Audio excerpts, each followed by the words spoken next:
Today, what I'd like to focus on is maintaining the connection to our loved one after they've passed. Yes. So, gratefully for me, it's been many years now since my son Richard passed. So, he passed in 2014. So, I've had some time to heal and to discover and to deep dive into, where things are at for me. So, what I'd like to address is that connection.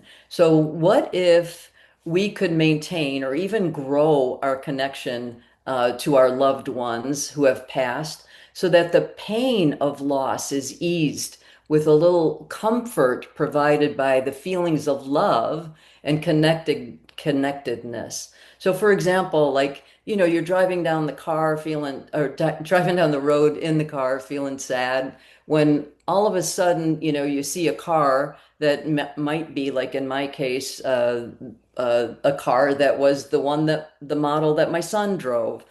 And seeing it could send me into a tailspin, or it could be like a sign. It could be like, oh my gosh, I feel you. I feel you.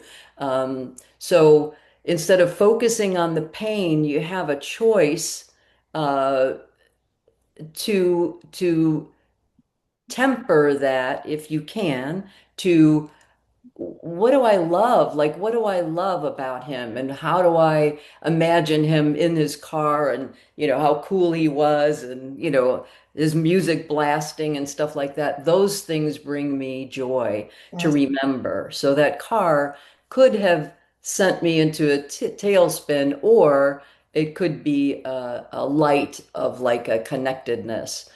And that's not all. So, what if communication with your loved one is not passive, but you can actually grow your relationship by sending intentions as well as receiving them?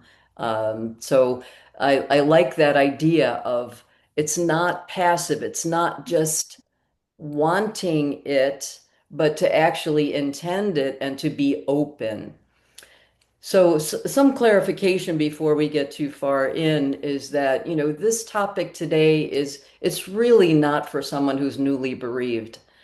Mm. And why, because the pain of loss is so overwhelming at the beginning, Sure. and there's different support that's needed, like remembering to eat or remembering to breathe, or, those basic things. So if this doesn't land for you and you're on the grief loss journey, just let it be. It's, maybe another time will be better for taking this in, because the pain of loss is excruciating, and we know that.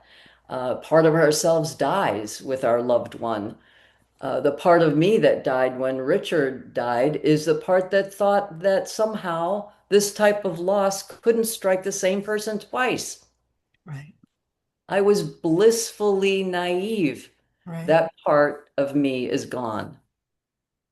Another part that died is the part that believed the lie, in my view, that life never gives you more than you can handle. I don't believe that.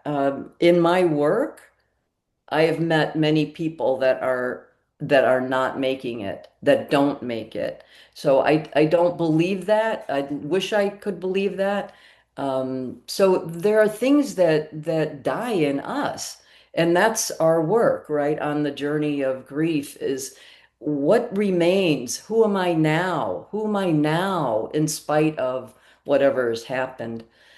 So I'd like to invite the audience to reflect on what parts of themselves have died when their loved one died.